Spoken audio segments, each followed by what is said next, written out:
Hello and welcome to this episode of ESG Talk, your go-to source for insights and advice from leaders in environment, social, and governance. I'm your host, Steve Soter, filling in for Mandy Reynolds. Wherever you are and whenever or however you're listening, we welcome you warmly. Today we're discussing human capital management as it relates to ESG with Alicia Petross, the Chief Diversity Officer at the Hershey Company.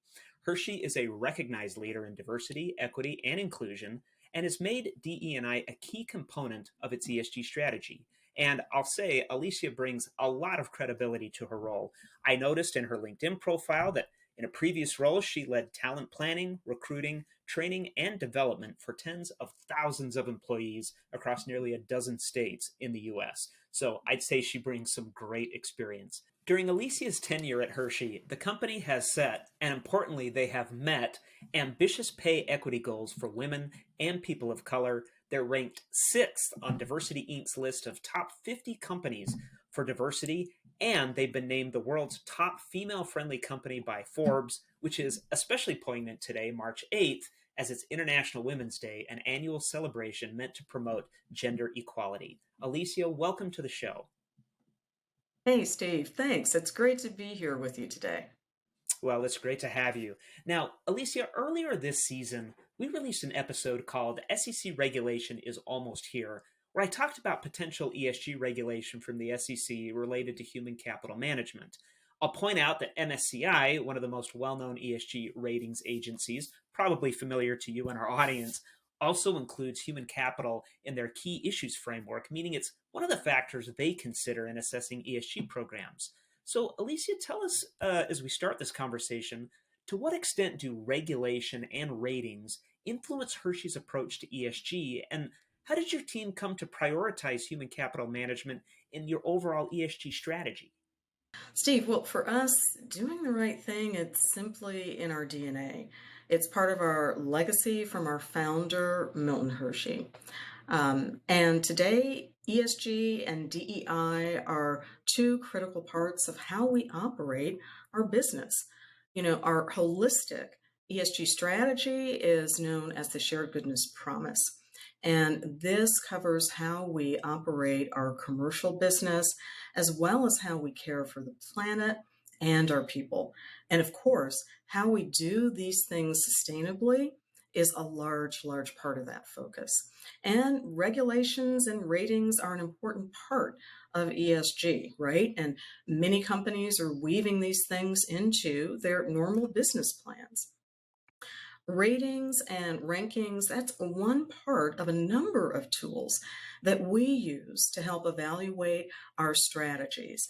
These are valuable benchmarking opportunities, and we pair them with a sense of what is right for our business and how it's going to impact our commercial business as well as our workforce. And then we make the best decision and we do the right thing for our company and for our people and communities across the globe.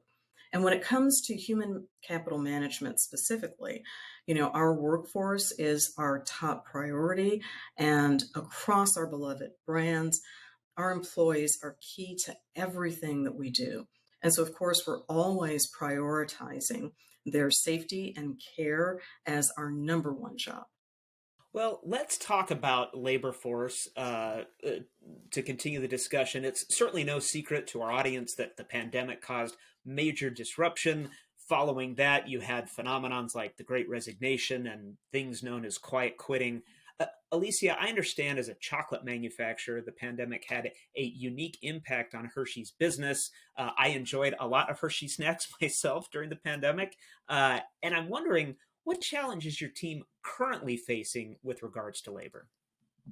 Yeah, well, Steve, you know, it turns out that pandemic and chocolate and salty snacks pair extremely well. And throughout the pandemic, we saw consumers turning to chocolate and salty snacks as a core part of at-home routines. And now in a post-pandemic world, a lot of these trends have continued. And in fact, chocolate and salty snacks are 2 out of the top 3 treats that consumers say they will not be without. Now, of course, during the pandemic, caring for our workforce, that was our top priority. to the point where we were able to keep everyone employed. And through smart management of our business, we additionally purchased 3 businesses during the pandemic. So, pulling forward to today, Steve, based on consumer demand, actually meeting that demand is one of the challenges that we're having. And so, when we look at this intersection of DEI and ESG and human capital management, we're right in the middle of it. And we're taking a look at how we can increase capacity for our most beloved brands. And of course, that means increasing the number of employees that we hire. And, with that increased capacity comes increased investment in our workforce and our people through enhanced benefits. Well, increasing capacity is certainly a terrific problem to have. We've been discussing human capital management, regulation, and ratings, as well as, the labor challenges you just discussed. Alicia, from your perspective, where does diversity, equity, and inclusion come into play? And how does DE&I enable Hershey's human capital management strategy, as well as support its business? Yeah, our brands and products reach consumers around the globe. And in the US, Hershey brands are at 98% of households. That means we are spanning geographies and ethnicities and socioeconomic statuses. And we know it's critical for our business that our workforce represent the communities that we're serving and the consumers that we're serving across the globe. And we know, further, we believe that when we have a diverse workforce that feels comfortable putting their perspectives on the table to drive the business, we show up the most authentically for our consumers. And that's when we're really able to drive the business forward. Well, at the start of our discussion, I mentioned a few of Hershey's recent accomplishments to demonstrate your leadership in this area. And again, I will highlight those accomplishments are significant. Let's take a step back and talk about the programs that got you there. Can you tell us a little bit about Hershey's Pathways Project and your supplier diversity programs, for example? Yeah, I will tell you there's so much energy and excitement around DEI at Hershey today. And it's because when we do anything good, we're involving large teams of people, both inside our organization and thought partners external to the organization as well. And so in 2020, following the murders of George Floyd and Breonna Taylor and other events, we really pulled employees together. And we started talking with them about what they wanted the company's legacy to be. And through those conversations, we saw that we had an opportunity to deepen the good work we'd already been doing in diversity, equity, and inclusion. And I'm just really proud that our enterprise framework that we call the Pathways Project was co-created with employees across the globe and across tenures within our organization. And it's focused on 3 pillars. Pathways to join. So this is about bringing more underrepresented groups into our workforce and across our value chain, though it's also about how we access more diverse suppliers to be a part of our value chain and a part of our business. In the second pathway, which is about pathways to grow, this is about developing talent that's been underrepresented in the past. But Steve, it's also about growing courageousness, and giving everybody the tools to really have conversations about the most important topics that are driving our business forward. And today, many of those topics are things that are happening outside of the 4 walls of Hershey. The third pillar is pathways to reach out. And here we're kind of focusing on our sweet spot, if you will, of educating and nourishing children so that they can learn and grow. And so in this work, we're standing up to advance equity in the communities where we do business, and we're largely focusing on advancing education. Well, what I love about what you're describing here are tactical, practical things that are working. Yeah. D&I is clearly not just a platitude for the Hershey Company. These are actually strategic pillars that are helping drive things forward to add business value. I love that. I'm wondering as a follow-up question to this, and I'll share a little anecdote. I was talking to a friend recently who was sharing that at his company, he got invited to join a JEDI Council, JEDI. he was assuming that perhaps this was some sort of Star Wars things for maybe our global audience. Jedi is a reference to the Star Wars movie franchise. Anyway, he shows up all excited to talk about, Star Wars, and it turns out Jedi stands for justice, equity, diversity, and inclusion. It was Yeah. funny, and he was embarrassed. I'm wondering, do you have advice for other leaders who are responsible for DE&I, but maybe not appreciate it as much as perhaps my friend didn't really recognize, but might be wondering, how do I connect the dots between these things that everybody would argue are good things, but maybe they are not as connected as they could be to executing the company strategy?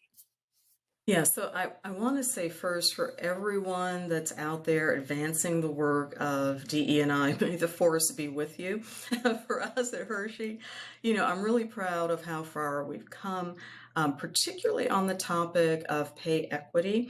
And so, in the aggregate across our U.S. salaried workforce, we're at pay equity for women and for people of color. And we're particularly proud of that. We know, though, that we have more work to do to get the impacts that we're striving for. To other leaders who are also doing this work, I'd really recommend that they approach this with the spirit of co-creation. I really believe that we're having some of the successes that you called out because employees across the company are invested in the work. They understand how they can make a personal contribution, and they're really proud of the results that we're seeing and how it's advantaging our commercial business.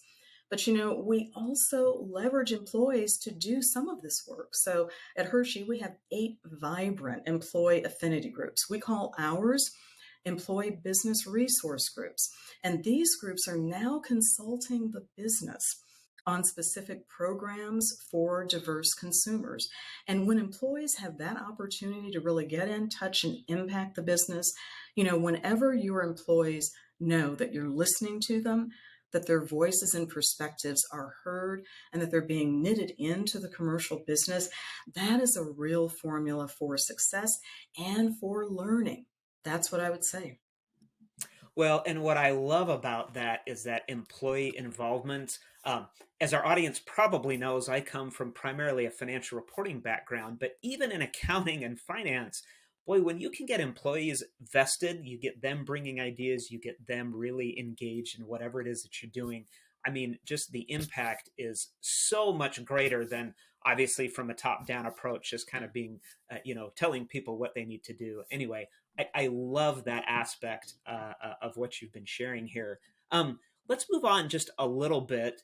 Diversity, equity, and inclusion has been given a lot of real estate in Hershey's latest ESG report. And I'm wondering, again, back to financial reporting, to what extent have you integrated your ESG and financial reporting processes? And maybe if you could also tell us, what's Hershey doing to prepare for currently proposed as well as anticipated SEC regulation? Yeah. So, Steve, we've used the Workiva platform for some time now for financial reporting. And most recently, we're now using it to create that ESG report that you mentioned. And as this becomes even more of a focus across our business, both from a risk and a compliance standpoint, the kind of collaboration that the Workiva platform offers is really essential. And we know that this is a foundational part of how we will be even more agile and how we can respond to any new SEC regulatory compliance that comes down the pipe. But hey, I would tell you, we have been on a journey of transparency for several years now. Last year, we added DEI data to our annual statement, and we greatly expanded the number of pages in our annual ESG report. And so both of those things are continuing this year. And in fact, we're going to disclose our consolidated EEO1 report for the first time this year in conjunction with this year's annual statement. So we continue on this journey of transparency. We know that this is important for our investors, our key customers, as well as our employees. And so having a centralized focus for ESG and DEI reporting that is also knitted into the commercial business, this is really important. So we have several teams from controllership, our ESG steering committee, of which I'm a member, and folks across our legal team. And so all of these experts are really involved in understanding the reporting that we're creating, how our goals are being met, what pivots we may need to make. And the interesting thing, Steve, is that we're now talking about these things on a very regular cadence. I would tell you 10 years ago, we weren't having these kinds of conversations on a regular basis about materiality.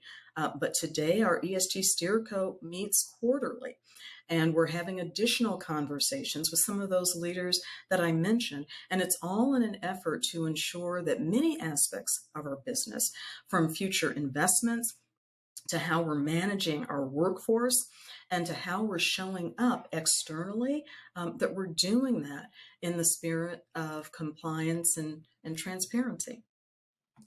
Well, thank you so much for being a customer and for sharing that. I'll point out, and I guess similar to a previous comment, I think that's really meaningful that you're having that discussion with a broad group of stakeholders. I can remember, again, anecdotally, when I was in SEC reporting, we would have these long lists of data or other information that we'd need to bring in and compile to get ready for reporting.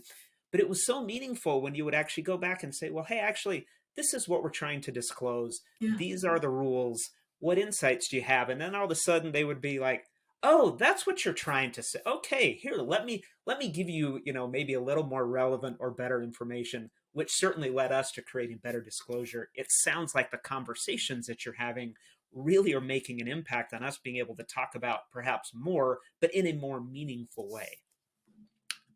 Yeah. So, Alicia, this is our last question before we let you go and wrap up our conversation. And hopefully this will provide some additional takeaways for our audience. I'm wondering, you've been doing this for a very long time with quite a bit of success. As the Chief Diversity Officer of a public company, what do you see as the biggest blind spot corporate leaders have when it comes to diversity, equity, and inclusion? So, Steve, for the longest time, I think both ESG and DEI were viewed as merely a project, as something else that leaders had to do on top of other business responsibilities. And I would tell you, one of the biggest shifts that I'm seeing away from that blind spot is that ESG and DEI, for us at Hershey, this is how we operate our business. We've empowered employees to make decisions that are going to support our workforce, our workplace, and our communities. And these decisions are in line with our commercial business plans and the desires of our workforce. ESG and DEI are top of mind, as well as being incorporated into our business decisions. So I would say today, DEI and ESG, that's just how we do business. Well, phenomenal. Congratulations and success for all of the accomplishments. And Alicia, thank you so much for your experience and sharing your insights with us today. I know I took away a ton and just really enjoyed the dialogue that we've had. To our audience, thank you so much for spending your time with us for this episode of ESG Talk, brought to you by Workiva. If you enjoyed this episode, please subscribe to the show on Apple, Spotify, YouTube, and please share your feedback with us on LinkedIn. Tell us what you'd like to hear discussed on ESG Talk as co-producers of the show. Again, Alicia, thanks to you. Big thanks to Mandy and the ESG Talk staff for letting me fill in today. And again, thank you all for listening. Take care, everyone.